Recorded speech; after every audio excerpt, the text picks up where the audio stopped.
ଜାତିଭିତ୍ତିକ ଜନଗଣନା ନ କରିକି ବାଉଣ୍ଡରୀ ନିର୍ଦ୍ଧାରଣ କରିବା ପାଇଁ ଯେଉଁ ଦେଇଛନ୍ତି ନୋଟିଫିକେସନ୍ କରିଛନ୍ତି, ଏ ଲୋକଙ୍କୁ ଗୋଟେ ପ୍ରହେଳିକା ଭଳିଆ ଲାଗୁଛି। ସରକାର ପ୍ରହେଳିକାରେ ଗୋଳେଇ ହେଉଛନ୍ତି, କୌଣସି ନିର୍ଦ୍ଦିଷ୍ଟ କଥା କରୁନାହାନ୍ତି। କିନ୍ତୁ ବିଜୁ ଜନତା ଦଳ ଯାହା ଓଡ଼ିଶା ପାଇଁ ଭଲ ହେବ ସେଇ କଥାରେ ରହିବ ଏବଂ ଓଡ଼ିଶାର ଯଦି ଲାଭ ହେବ ତାହେଲେ ଆମେ ସେ କଥାରେ ସପୋର୍ଟ କରିବୁ ଏବଂ ସେଥିରେ ସହଯୋଗ କରିବୁ। ଯଦି ଓଡ଼ିଶାର କିଛି କ୍ଷତି ହୁଏ ତାହେଲେ ବିଜୁ ଜନତା ଦଳ କେଉଁଥିରେ ସହଯୋଗ କରିବ ନାହିଁ। ଏବଂ ଯେଉଁ ଜାତିଭିତ୍ତିକ ଜନଗଣନା ପାଇଁ ଯେଉଁ ପ୍ରକାର ସରକାର ପଦକ୍ଷେପ ନେଇ ତା ଜାତିଭିତ୍ତିକ ଜନଗଣନା କଲା ପରେ କରୁନାହାନ୍ତି, କାହାକୁ ଅଣଦେଖା କରିବା ପାଇଁ ଯଦି ସେ ନିର୍ଦ୍ଦିଷ୍ଟ ଭାବରେ କରିଥାନ୍ତି, ଟାର୍ଗେଟ୍ କରିକି କାହାକୁ ଅଣଦେଖା କରିବା ପାଇଁ କାର୍ଯ୍ୟ କରୁଥାନ୍ତି ତାହେଲେ ସେ ସେଥିରେ ସଫଳ ହେବ ନାହିଁ। ତାକୁ ବିଜୁ ଜନତା ଦଳ ଓଡ଼ିଶାର ସ୍ୱାର୍ଥ ଯେଉଁଠି ବାଧା ଆସିବ ବିଜୁ ଜନତା ଦଳ ତାକୁ ଅସହଯୋଗ କରିବ ଏବଂ ସେ କାର୍ଯ୍ୟରେ ସହଯୋଗ କରିବ ନାହିଁ। ସିଟ୍ କମିବ, ଯଦି ରାଜ୍ୟରେ ସିଟ୍ କମିଯାଏ ତାହେଲେ ସେଟା ରାଜ୍ୟର କ୍ଷତି ହେବ ନାହିଁ କି?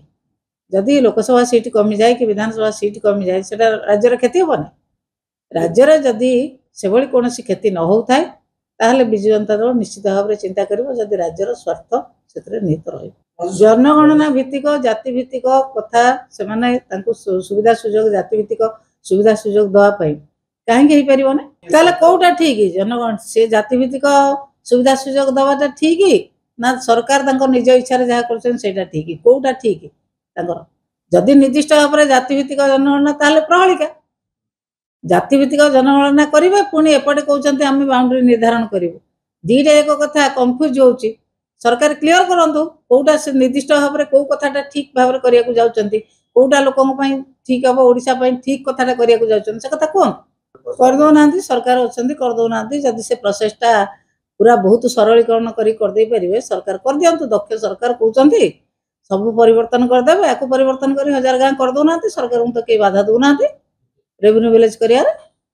ପଞ୍ଚାୟତ ଇଲେକ୍ସନ ଏବଂ ତାଙ୍କ ଦଳୀୟ କଥା ଦଳୀୟ ସ୍ୱାର୍ଥକୁ ରଖି ସବୁବେଳେ ସେ କାର୍ଯ୍ୟ କରୁଛନ୍ତି। ଯେକୌଣସି ବିଭାଗରେ ସେ କାର୍ଯ୍ୟ କରୁଛନ୍ତି ତାଙ୍କ ଦଳୀୟ ସ୍ୱାର୍ଥ ଏବଂ ତାଙ୍କର ଇଲେକ୍ସନ ସ୍ୱାର୍ଥକୁ ରଖି କରୁଛନ୍ତି। ପଞ୍ଚାୟତ ଇଲେକ୍ସନକୁ ଆଖି ଆଗରେ ରଖି କରୁଛନ୍ତି ଏବଂ ନିଜ ଦଳୀୟ ସ୍ୱାର୍ଥକୁ ରଖି କାର୍ଯ୍ୟ କରୁଛନ୍ତି। ଏନ୍ଏସି ଯାହା ଆମ ସରକାର ଡିକ୍ଲେୟାର କରିଥିଲେ ଏ ସେତିକି କଲେ ନା ଆଉ କିଛି ନୂଆ କଲେ କି? ଆଉ ତାହେଲେ ଆମ ସରକାର ଭୁଲ କରିଥିଲେ, ଇଏ ସବୁ ଠିକ୍ କରୁଛନ୍ତି। ଆମେ ଯାହା କରିଥିଲୁ ସେଇ କଥାକୁ କେବଳ ସେମାନେ ଘାଣ୍ଟି ଚକଟି ନୂଆ ରୂପ ଦେବାକୁ ଚେଷ୍ଟା କରୁଛନ୍ତି, କିନ୍ତୁ ଲୋକ ବୁଝି ସାରିଲେଣି ବିଜୁ ଜନତା ଦଳ ସରକାର ଯାହା କରିଥିଲେ ଏମାନେ କେବଳ ନାଁ ପରିବର୍ତ୍ତନ, ରଙ୍ଗ ପରିବର୍ତ୍ତନ, ରୂପ ପରିବର୍ତ୍ତନ କରିବାକୁ ଚେଷ୍ଟା କରୁଛନ୍ତି। ଯେତିକି ଏନ୍ଏସି କରିଥିଲେ ଆମର ସେତିକି ଏନ୍ଏସି ଅଛି। ହେଇପାରିବ ଯୋଉ କାର୍ଯ୍ୟ ହେଇପାରିବ ଯେମିତି ନୀତି ନିୟମ ଭିତରେ ସେଇ ଧାରାରେ ଯାଉନାହାନ୍ତି ସରକାର। ଯୋଉଟା ଲୋକଙ୍କର କିଛି କାମ ନ ହେଇପାରିବ ଏବଂ ସବୁ ଜିନିଷରେ ଲିଙ୍ଗରିଙ୍ଗ ହେବ ସେଇ ପ୍ରକ୍ରିୟାରେ ସରକାର ଯାଉଛନ୍ତି। କିଏ ମନା କରିଛି କି ତାଙ୍କୁ କରିବା ପାଇଁ? ପଦ୍ମପୁର ଜିଲ୍ଲା କରନ୍ତୁ, ଆଉ ଯଦି ଜିଲ୍ଲା ତାଙ୍କର ଦରକାର ହେଉଛି, ଯଦି ଯୋଉଠି ଡିମାଣ୍ଡ ଆସୁଛି ରାଜ୍ୟର ବିଭିନ୍ନ ଜାଗାରୁ ଡିମାଣ୍ଡ ଆସୁଛି ସେ ଜିଲ୍ଲା କରନ୍ତୁ, ସରକାରଙ୍କୁ କେହି ବାଧା ଦେବେ ନାହିଁ।